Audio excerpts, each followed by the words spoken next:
Are you worried? Are you worried that because of your GPUs, the world is actually using more energy? I'm going to tell you.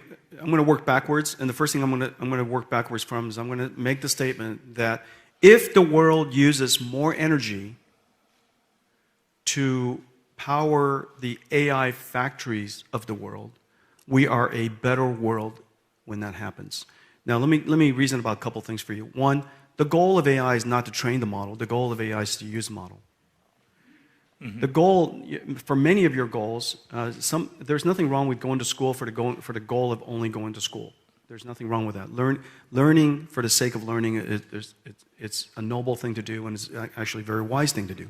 However, most of the students came here, invested a lot of money, invested a lot of time, and your goal is to be successful later, to apply your knowledge. And so the goal of AI is not for training, the goal of AI is inference. And inference is incredibly efficient, and it can discover new ways to store carbon dioxide in reservoirs. Maybe it could discover new wind turbine designs. Maybe it could discover new materials for storing electricity. Maybe more effective materials for solar panels, to so on and so forth. And so that's our goal. The goal is to ultimately create the AI, not to train the AI. The second thing I would say is that, remember, AI doesn't care where it goes to school.